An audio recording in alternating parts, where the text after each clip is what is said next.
want you all to know that we're recording this session. So we're recording our main session so that we can post it and have it available to those that can't make it any particular week. We certainly want you to be with us and think you'll benefit from being here on a weekly basis, especially from our council interactions, because we're going to try to keep you in the same small groups. But I want you to know we're just recording the main session. We're not going to be recording the breakout rooms.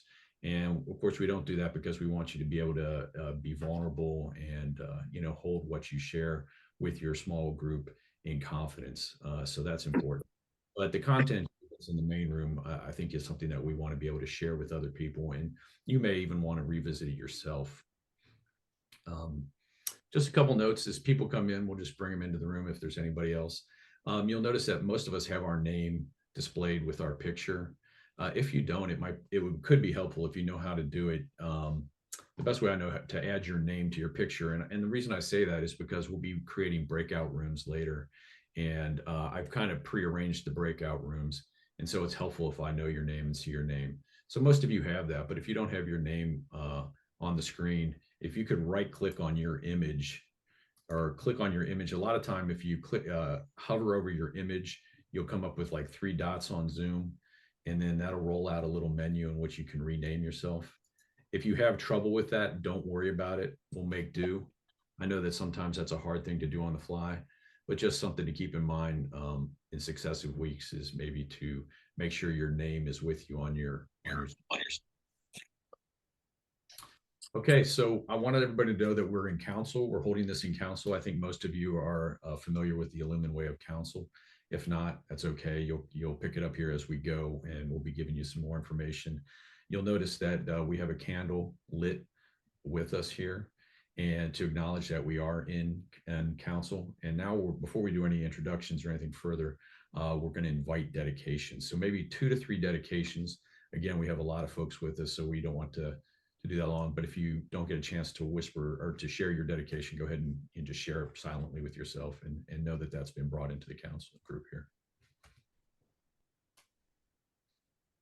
And I'd like to dedicate this to those throughout the world that are suffering from the effects of war.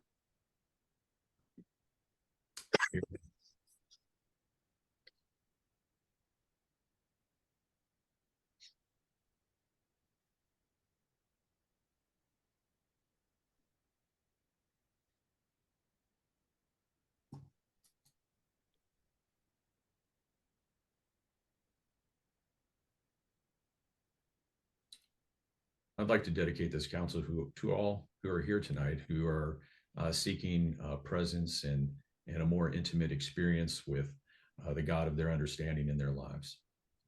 All in. I'd like to dedicate it to all Illumin men and all men on the journey and all men who aren't yet on the journey but really do need to be on the journey. All in. Yeah.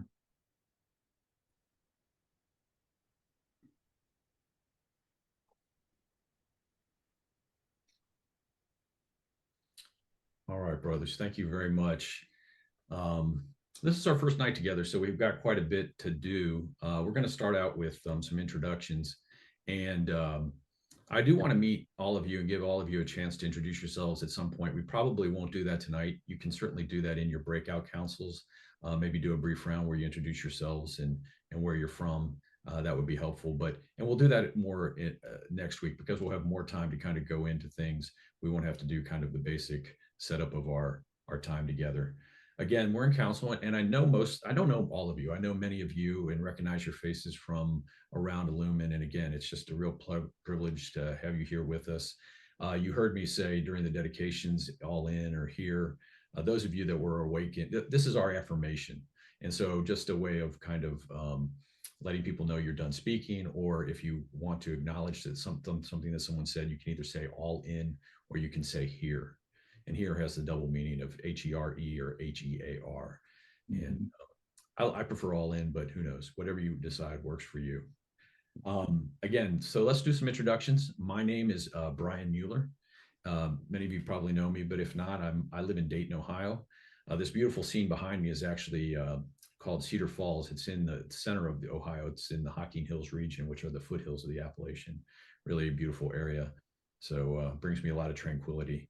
I'm real involved with Ohio Illumin. I'm the treasurer right now for Ohio Illumin, and also hold an annual writing retreat that we do here. Co-lead that, which is one of the programs that I'm really behind.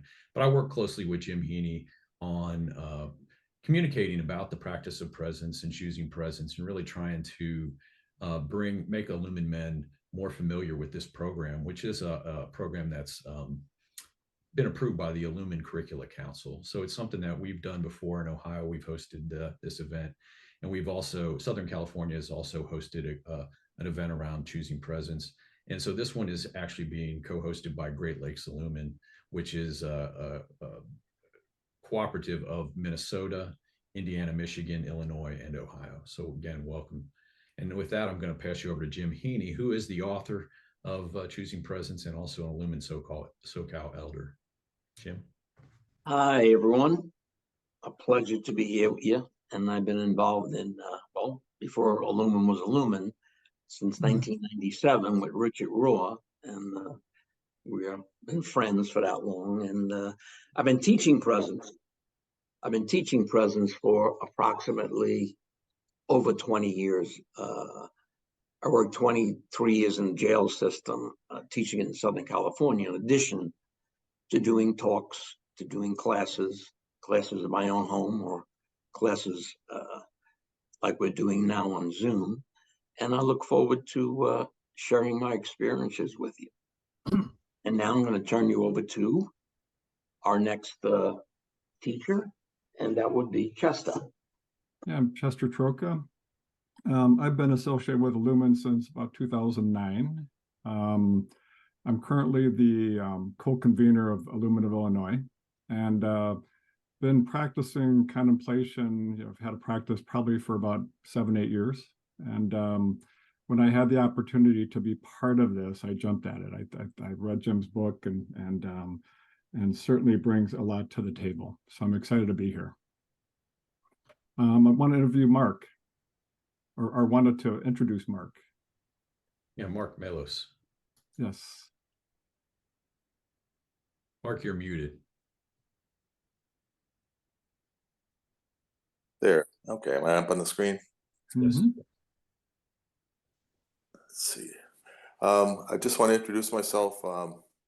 Been involved with Richard Rohr, I guess, since the 70s, and did my MROP back in 96.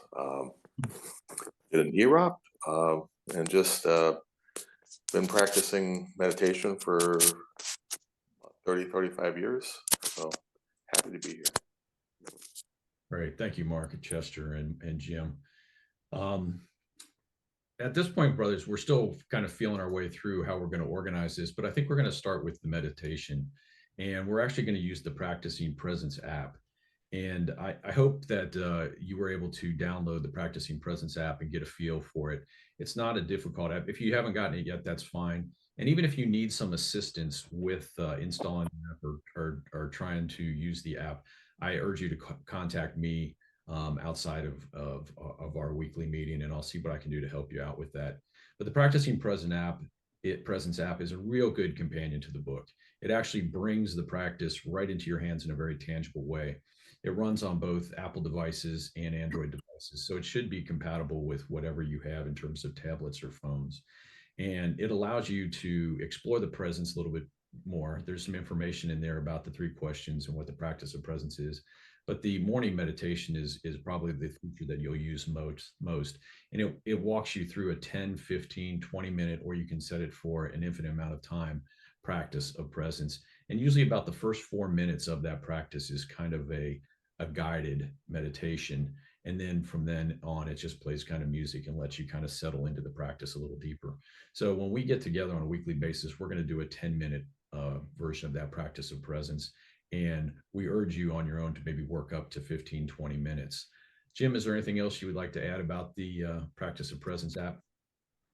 I think what the app, the main reason we did it was what the app does, it takes away the resistance of doing the practice and much of the resistance in doing the practice. So it makes it much easier for someone to feel comfortable doing the practice. And once you start what we call inner conditioning ourselves spiritually, doing it consistently. It's something that doing it will not be a hassle, and not only not be a hassle, it'll become a absolute must in your life for one simple reason. It stops all the inner negative dialogue as we pay more attention, as we become more aware of our inner body. If we're aware of our inner body, we're not going to get lost in thoughts. Thank you, Jim. And I urge you to, one of the things that they talked about in the guided meditation is really putting your hand over your heart as you're doing this meditation to release what's called oxytocin, which is sort of a hormone that makes you feel more at peace. And I've really enjoyed that part of it. So without further ado, I'm going to go ahead and start the meditation here.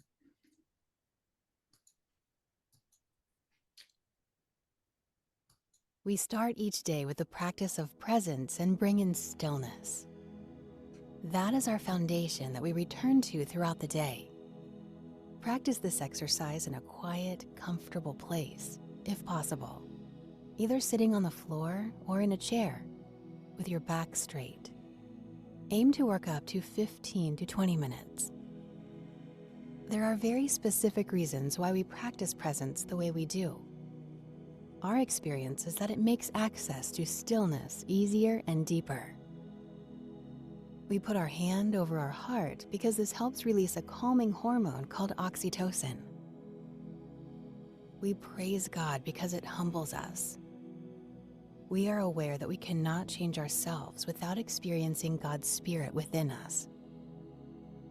Our core intention is always to connect with our vibrant inner life, which is God's spiritual energy. Keep in mind that you may slowly say a sacred word, such as Yahweh or Jesus, on each in-breath, which makes it easier to actually take those long, slow breaths. To begin, sit quietly and put your hand over your heart.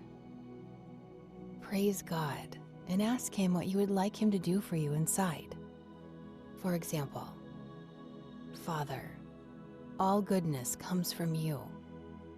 Let your peace flow through me.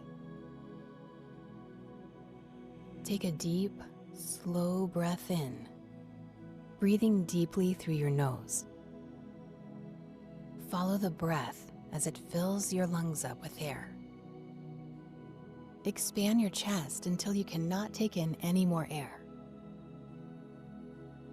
Release the breath slowly out through your nose until all the air is expended. The out breath should be longer than the in breath. On the slow out breath, you should soon start to feel stillness and get a taste of your vibrant inner life. It is when you start to become aware of it on some level. Focus on the breath with each slow intake and each slow outtake. Focusing on the breath is essential in the practice of presence. When we are consciously focusing on our breath, we cannot think at the same time. When we are consciously present, there are no worries, anxieties, or stress, no lack of self-esteem, because none of that exists in this present moment. It only happens in our unobserved mind, when we are unconsciously living through memory or anticipation. It is important to continue taking 3 deep conscious breaths once an hour or more throughout the day. This is how the practice of presence teaches us, through the stillness we create and what we experience inside.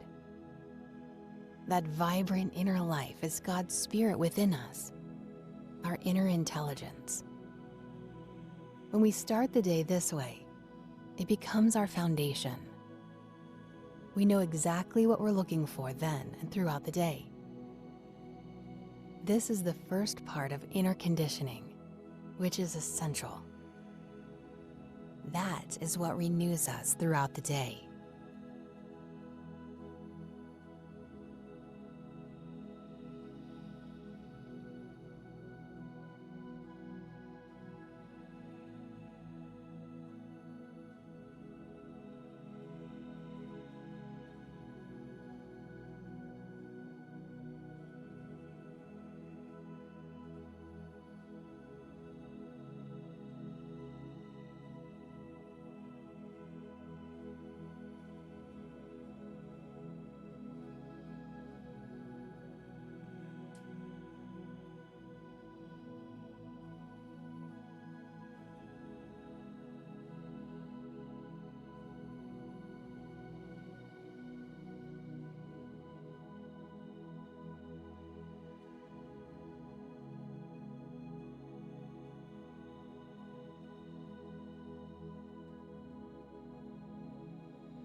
You have completed the morning practice.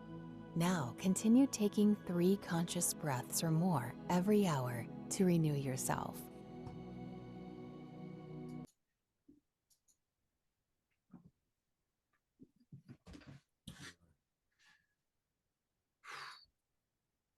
Take a couple breaths, brother, as you come back into the space. I hope that practice was good for you. For me, that's I get really energized by whenever we host these events and so many men coming together. I get excited to see you and be part of this. So that practice was really helpful for me. We're going to go into a little bit of an introduction now of the practice of presence. But before we do that, let me just tell you that, yes, the practice of presence is a contemplative prayer practice. It's a form of meditation. Many of you probably have some sort of meditative experience or practice. I know I'm fortunate enough to have an older sister who became a yogi 25 years ago, and she and her husband would teach mindfulness meditation and transcendental meditation. So that's my first experiences. But then a couple years ago during the pandemic, Jim Taylor and Jim Heaney came to me and introduced me to the practice of presence. And I must admit that it's broadened, it's given depth to my own experience of meditation and mindfulness. I was very taken by the idea that this is not just a morning practice. This is not just something that we do once a day. It's something that we can return to throughout the day with conscious breaths and asking ourselves 3 questions to try to ground ourselves in the present moment. And it also really makes a case for it bases contemplative practice in the Christian tradition, which I think can be very helpful to a lot of us. It can be very healing depending on our past. And it's just another avenue, a way to reach people who need this practice or who need to find some sort of prayer and meditative type of practice in their lives. It lets them know that this is not just some sort of Eastern tradition, or it's a worldwide cultural tradition, and it's open and available to everyone, grounded in all different faiths and cultures. So with that, let me turn it over to Jim, who's going to provide us a little bit more information and introduction here as we get into our workshop with chapter 1. So, I'd like to, again, brothers, thank you all for coming. And I'd like to talk about the importance of presence, not only in our spiritual life, but in our practical daily living life. Contemplation is becoming aware of God's spiritual being through stillness and intention. Now, we're all very familiar with Psalm 46:10, which is, "Be still and know that I am God." But I'm going to tell you about that was written in Greek. That was the first New Testament Gospels. It was written in Greek. I had a translation from Hebrew, which is obviously the original translation. And I found it to be quite powerful. And I'd like to explain. Jim, you muted yourself accidentally. Did you hear what I just said, though? Yeah, you said you had talked to a Hebrew teacher or Yes, I had a Hebrew teacher translated in the Hebrew translation, because they obviously, that was the original translation. I found it to be extremely powerful. And here's how she translated it. Be still means drop everything, be present, and know. And it's not a mental knowing. It's an intimate knowing, like a man knows his wife.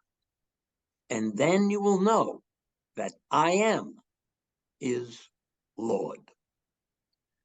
To me, that is so intimate, and it explains what just about all of us are lacking.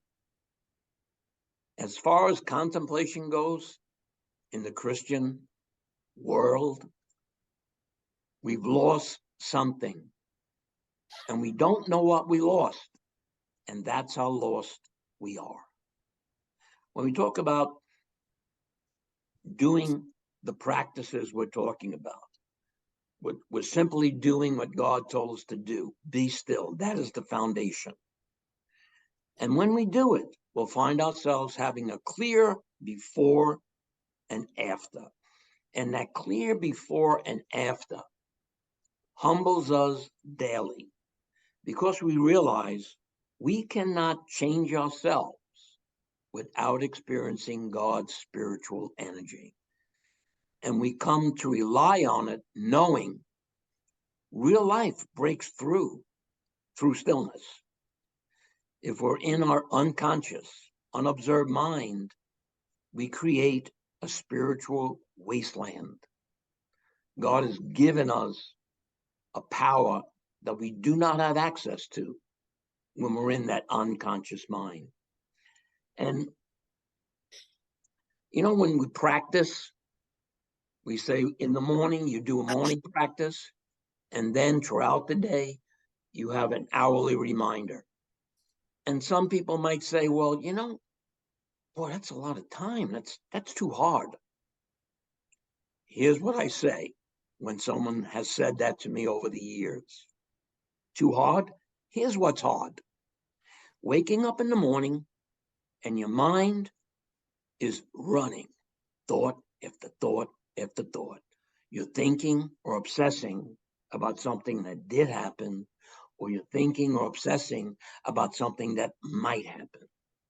Or during the course of the day, when you have a negative situation in your life, you start focusing on, and all of a sudden, you're full of anxiety and worry and stress, which eventually leads to a lack of self-esteem.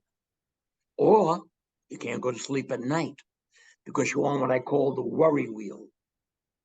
There's a worry, falls off, another one comes on. Falls off, another one comes on. This is standard for every one of us who don't bring in stillness. And God has given us the cure. It's not just relief. It's an inner knowing that we have, or we can connect with the power that could change us from the inside. And the practice eventually becomes effortless. And the reason it becomes effortless, of course, we know every time we actually do the practice, that it stops all the inner negative dialogue that truly fatigues us mentally and physically every day. And all our spiritual inner work teachers are saying one foundational thing.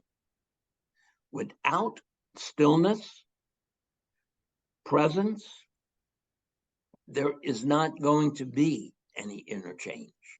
And God is giving us that gift.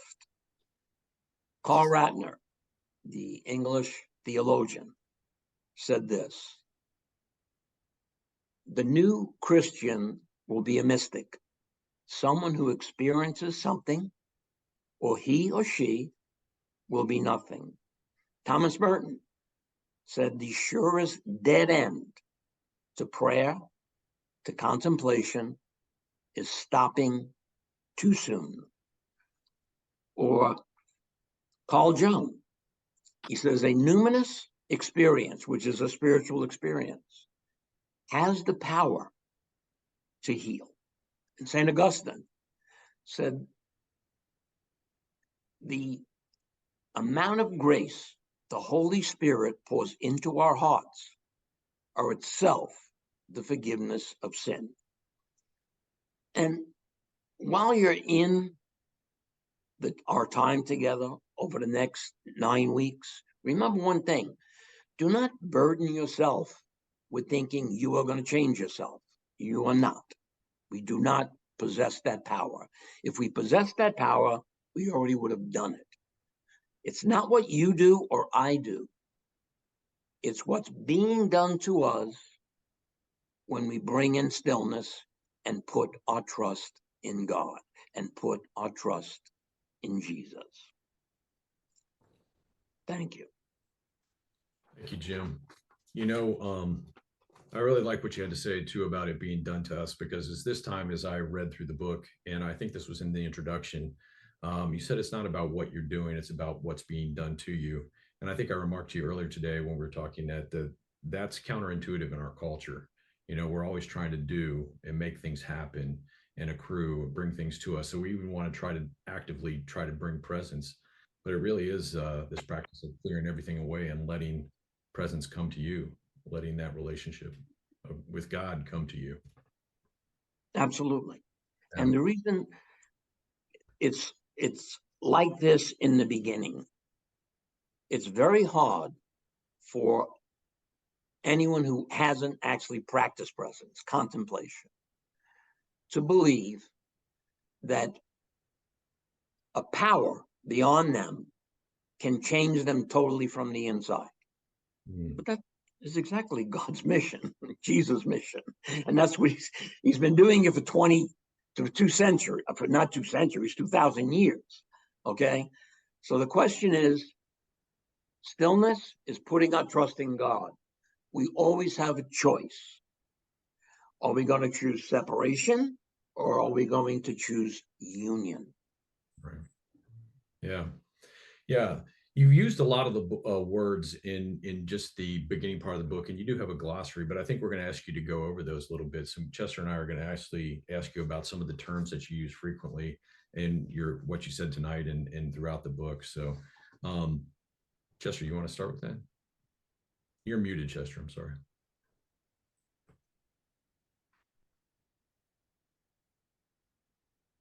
Sorry about that.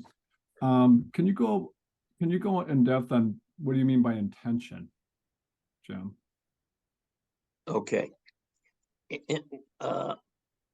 Give an example. When in the prison system, for the first 10 years I was involved in teaching presence in a prison system. I was involved with drug inmates, drug alcohol inmates, okay? But one thing is for sure, if you're in a drug program or an alcohol program, okay, nothing changes until you say, I am an alcoholic, okay? I cannot change myself. That's a fact, okay? But also in that alcohol program, they tell the main guy in alcohol, Bill W., okay? He said, unless you have a one-on-one experience with God, nothing's really going to change, okay? Intention means that I am letting my ego die because I know that I cannot change myself. And I've proven it to myself over and over again. Intention is everything. So when we say our intention is to connect with God's spiritual energy, our intention, Father, I put my trust in you. Jesus, I put my trust in you. Very simple words. You say it, guess what? That sets you on a course to allow God to teach you. Intention is everything. Thank you, Jim. What, we heard you use the word presence. Obviously, that's the focus, the choosing presence, the practice of presence. Can you talk a little bit more about presence? How will we know when we're present? Okay. The reason we do the practice the way we do it, I've been meditating for over 25 years. The first, 3, 4 years. And by the way, from the first time I started meditating, it was absolutely had the benefit of my life. I mean, absolutely. It gave me relief. The difference is practicing presence in a contemplative way is a cure. It's not just relief. It's accessible always. But you have to do the practices, put your trust in God, and all of a sudden these practices, they become effortless. Because it is, we know it's not just mind over matter or positive thinking, okay? It's a power that we connect with that we do not have access to when we're in our unobserved mind. But we're not going to think our way into presence. Presence is not about an answer, it's about an action. And we have to put our trust in God. That's why the way we breathe, especially the hourly reminder, we say do three breaths in an hour. Well, let's put it this way. By 9 o'clock in the morning, I've already done 100 breaths. Not because I feel bad, because I feel so free, so connected, so really gifted by God, because I've created the space that allows him to teach me. And every day that humbles me, which makes me stronger, as Thomas Merton said. Our real strength is our humility. If we're not humbled every day, we're not doing it the way we should be doing it. And if you don't have a clear before and after, change your practice. Right. And it's not what we're talking about and not what we experience. Yeah. Jim, you use the term vibrant inner life. Would that be the same as our soul?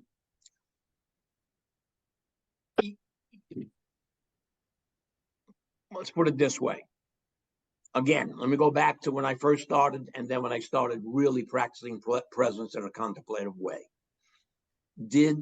If you asked me the first 4 years, well, Jim, what are you looking for?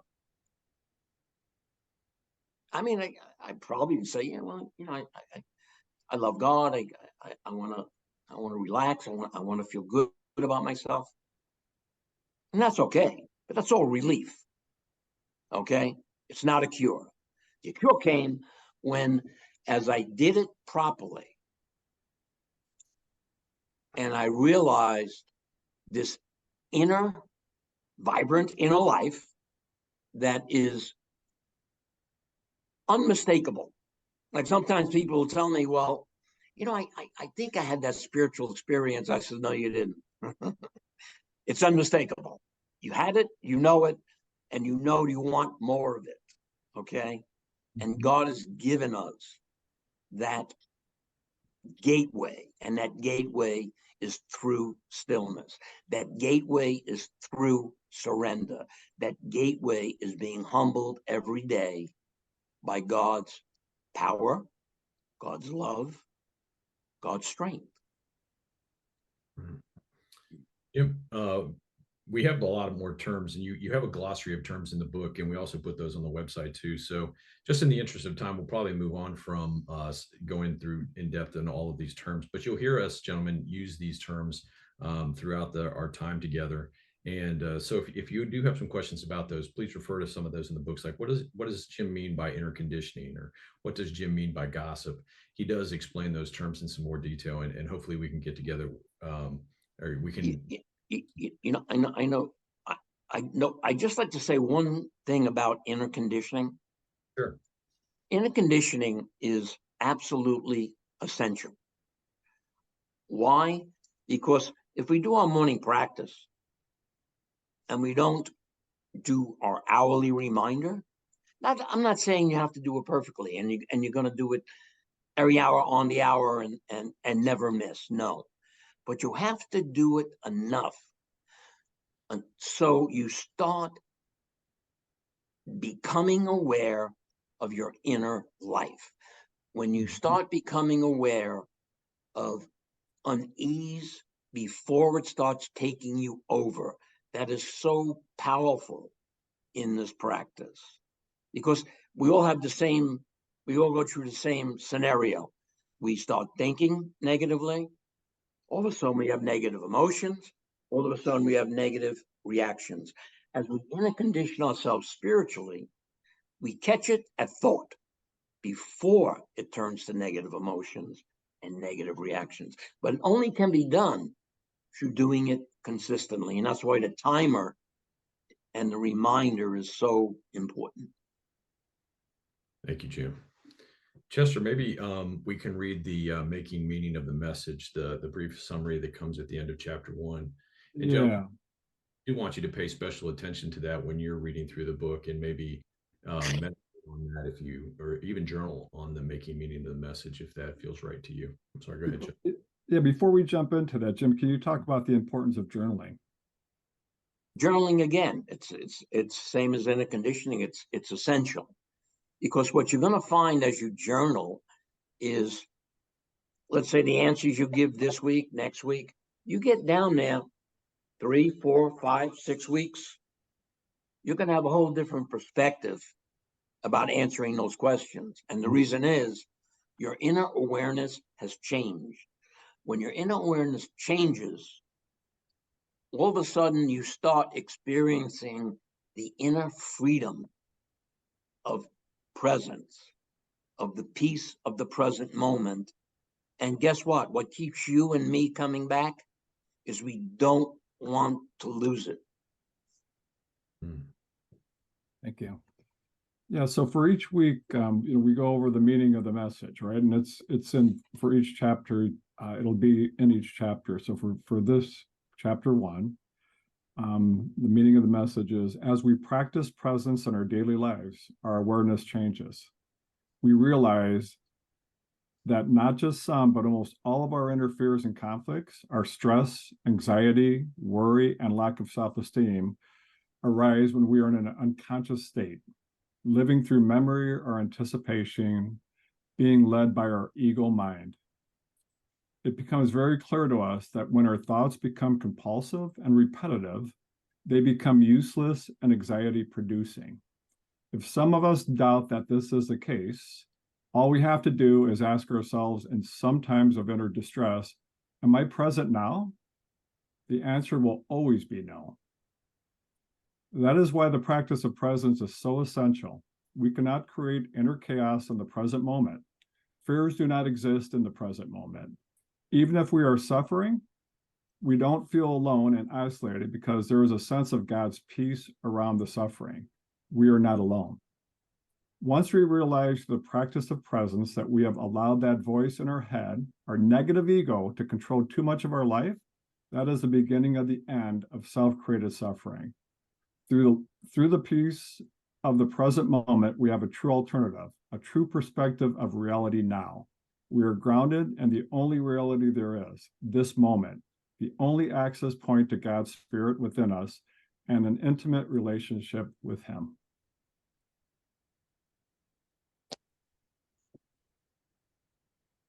Thank you, Chester. Brothers, now is the time when we're going to do breakout councils. And we're going to break into groups. Some of you will be in a group with myself, Chester, Mark, or Jim, and we'll kind of take the lead of the group in terms of asking the questions and things like that. But for those groups who do not have one of us, if one of the gentlemen could just kind of stand up and be the stoker of the group and help to facilitate council. And I'm gonna, in the chat, I'm putting, again, what we're gonna do in terms of our council prompts. They're actually gonna be the questions that we provided to you in a PDF from chapter 1, the unconscious self. So we had some journaling questions that I had sent to you an email and asked you to consider and maybe share about those. So you can bring whatever you've already written or put down on paper and share that with the group, or you can just talk about it from hearing it if you've heard it just for the first time today. But before we break into councils, Chester's going to remind you too of our intentions of council. Yeah. So if you have been associated with Lumen, we have 4 intentions of counsel, right? Number 1, listen from the heart. Be completely present, right? And listen from the heart. Speak from the heart. So, and when we say that, be spontaneous. Number 3 would be spontaneous and authentic, right? So don't think of what you're going to say beforehand. Whatever comes to mind, speak from the heart. Just speak on whatever comes to mind. And then also be lean of expression. We've only got some, and Brian will tell us how much time we have, but be cognizant of the fact that you've got X amount of people and you've got so much time. So, don't dominate the discussion. And one thing you don't do is when a brother speaks, they're not looking for an answer. Let them speak and just absorb it, right? And the other important thing is anything said in council is confidential. That's between you and the people in that council and should stay there. So. Great. Thank you, Chester. Brothers, I've set the council rooms for 40 minutes. We believe you have a lot of content to be able to, and that'll give you ample time to share in your groups. And again, check the chat. I hope that you have the questions, available to you for prompts. And like I said, so it'll be 40 minutes and then we'll all be brought back to the main session sort of automatically. And we won't be recording these breakout sessions. So I'm going to do that now. And hopefully we'll be able to maintain these same council groups throughout so that you can get to know the men in your group. So here we go. All right. Welcome back, brothers. Hope you all had a terrific breakout council experience. And I know it was a challenge for us to get through the questions. We didn't do it, but I think we had some very rich shares and really good conversation around the practice of presence. You may notice as you go through this that you're using a lot of metaphor to try to describe your experience. I mean, you have some real tangible stories and things to describe your experience of being out of presence. But when you do find yourself in moments of real presence, you either know it afterwards when you're not present again. You can kind of go, huh, before I was much more present at this time or at this point in my life. Or when you do try to describe it, to someone else, you're really trying to grasp at straws and like I said, use metaphors so that they'll know or they'll understand what it might be like. Oh, I apologize if anybody was having some technical issues. I noticed in chat that maybe there was some technical issues with microphones and things like that. And hopefully outside of our main meeting here, we can address these in the next couple of days, but I'll be glad to meet with anybody that's having some technical issues to see if we can get that resolved. Before we close up for this evening, I want to talk to Jim, or I want Jim to talk a little bit about the 3 questions. And you know that there's 3 questions inside the app to bring in stillness, but there's also 3 questions that we're asked to ask ourselves. And sometimes it can be a little confusing. So Jim, can you tell us what the 3 questions that we are asking ourselves as we practice presence using the app or on an hourly basis are? You're muted, Jim. I'm sorry. When we come back to the main group, it mutes everybody. Thanks. By the way, our group was excellent. We also had some excellent answers. Great. Well, number one, the 3 questions is sort of keeping track of our spiritual progress. And it lets us know if we're in the right space to allow God to be our teacher. Meaning when we answer the 3 questions, as we say in the app, and it's very important to do that at least once a day, if not more, but we're asking ourselves, number one, am I present now? And we're actually breathing in as we're doing it. And then we take a long breath out. Second question again, deep breath in, and how do I feel inside? Long breath out. And third, do I have a sense of calm or peace at some level? Now, I started doing that about 10 years ago, adding it to my practice. And I have to tell you, after 10 years, it's just as powerful as it was 10 years ago. And at the end, if the third question obviously is, do I have a sense of calm or peace at some level? If I don't, I just continue to breathe. Unless Thomas Merton says, the surest dead end to contemplation or prayer is stopping too soon. And so I might take 12 breaths, 15 breaths, it doesn't matter. But when I'm taking those breaths, there's no inner unease or anxiety or worry or anything. It's a sense of calm at some level. And eventually that's how it turns out. And the other 3 questions are really the question, when we can answer the next three questions through our own experience, our progress is absolutely unmistakable for this reason. Because the last three questions are, when I am at peace, do I know why? When I am, again, we're taking the deep breath to ask long out breath. Second, when I'm not at peace, do I know why? Again, deep in breath, slow out breath. And third, when I'm not at peace, do I know how to get back to peace? When we can answer those questions through our own experience, just think about it. What's more powerful than that?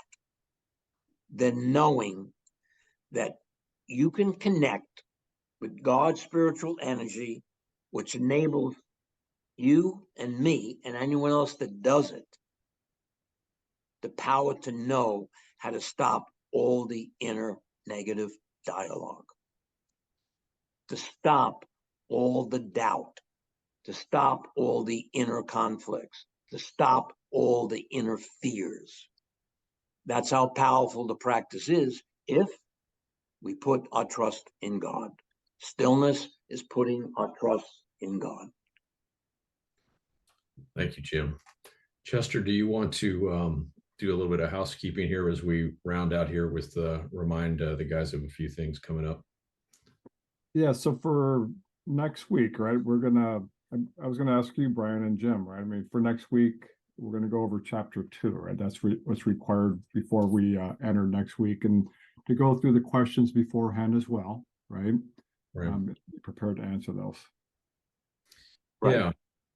And I'd just like to reiterate how important it is, obviously, to do the practices, read the questions, answer the questions in the journal. Because, again, like the answers we got tonight, again, you get into there 3, 4, 5 weeks, you're going to go back and look at those questions. And I guarantee you will answer them a lot different than you answered them so far. Yeah, and Jim has always urged to read the chapter twice, leave some time between it. I've probably been through the book about 4 or 5 times, and I am amazed when I come back to it, some of the different things that I notice and pay attention to. I'm sure many of you have had those sorts of experience with things you've read multiple times as well. We did talk today about one of the things we know is having this large group together, you might have questions, specific questions that you want to ask of Jim or any of us that are helping to facilitate this. Please ask those questions during the week. So we have an email. The email is answers@choosingpresence.org. And we ask that maybe if you have some questions that you'd like to direct to Jim or myself or Chester or Mark, that you send them to those, and we will try to respond to those. Maybe we'll respond to those in a message, or we might bring those to our next session and respond to them here. So please do know that we'll be in contact. Also, too, if you have some technical issues, you need, most of you have received the copy of Choosing Presence. Some of you have not because you've registered very soon. Everybody who's registered has been sent a copy through Amazon of Choosing Presence. It may or may not have gotten to you. Let me know if by Wednesday or Thursday this week, if you've not gotten your copy. Let me know if there's anything else that we can do. I'm connect@ohioillumin.org is how you can get in touch with me. All that information is on our website. And again, I urge you to take a look at ohioillumin.org/presence. That was in the email that I sent out today. And ohioillumin.org/presence will be a website where we keep a running tab on everything involved with this website, or excuse me, with this workshop, including the video from tonight and from subsequent sessions. So all of that will be there. And if you give me some interesting questions, or if you give me content that you think is relevant or things, I might post it there as well, just so everybody can see it and share it. So I'm really excited for the interactivity that we can kind of create around, even though this is a Zoom event, around kind of having a place where we can all come together. So, I'd like to just say one thing. sure. Any question that you may think, well, I don't know if every question is important. You may not think it's that important. It may be important not only to you, but important to someone else. So please don't hesitate. Any questions you have, to write it down and we'll get back to you. Absolutely. Chester, you have anything you'd like to add? Well, no, just wanted to reiterate, Jim, you mentioned journaling, and if you haven't done that before, even over and above this practice. I mean, it's something really good to do. And as Jim had mentioned before too, you're going to see that as you go through this, your answers are going to change over time. So I think it's worthy of writing those down. Amen. And Mark, Mark, is there anything you would like to add at this point?